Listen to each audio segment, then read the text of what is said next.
of men, they feel crushed by Jung, and therefore they say, I must say different. For instance, they take a concept of Jung and they give it another name, but it means exactly the same thing, just to be original and creative and not just a Jungian or so on.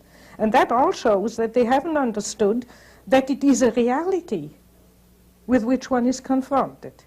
And that one's task is to confront oneself with the same reality with which he has confronted himself. That's the same thing.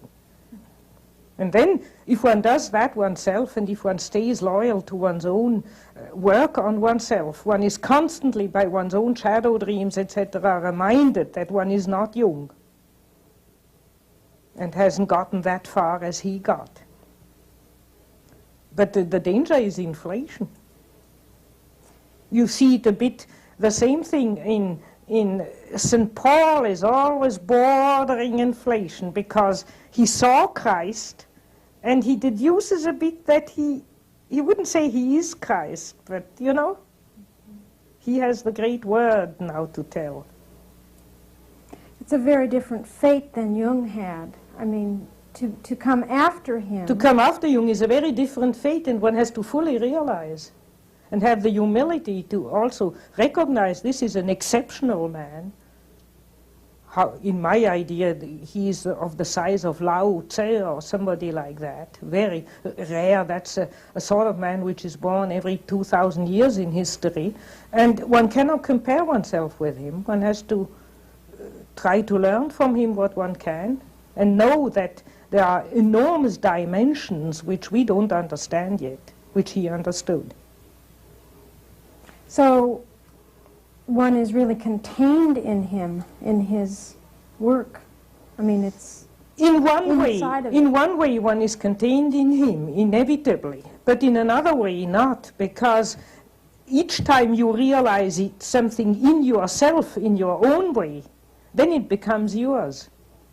I, for instance, found out that when I read Jung, I can read his books 20 times, and I don't keep them in mind, so to speak, by heart. But when I do some creative work, research work, and then read his books, and it ties in what I am doing in my own work, then it clicks, and then it stays forever. Then it's as if I had acquired it. I've really gotten the point, but only when I've creatively worked out my own approach. And that is really coming back to what I said before, getting out of the animus who would simply quote Jung and say, now, quite apart from the animus quoting Jung, what do I feel, what do I see, what have I experienced in my life, where am I, what can I say, not because Jung says it, but because I know it myself too, for my own reasons. And only that is valid. The rest can be just forgotten again. Or if people, once in the psychological club there was a big quarrel, we got all pulled into it, and Jung afterwards told us, I include myself, told us, you all behaved as if you had never heard of Jungian psychology. You see, complex is hit and the whole thing's gone. Because it hasn't yet become really yours. It couldn't go if it had become yours. Is that how you see the splits that have happened in many of the training groups? Partly that, and partly it's also that most of the pupils of Jung have only gotten one facet of Jung. Jung had so many facets that he also talked very differently to the different people. He gave them what they could take or where they were open. He talked with one person about that and with another person about something quite different. For instance, I can say he never talked to me because it never came up between us about parapsychology, or very rarely. Also very little about astrology, because I have no leaning in that direction. Now, I hear from other Jungians the most amazing things he has told them about these things.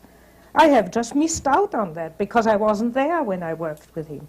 So you see, everybody got a facet.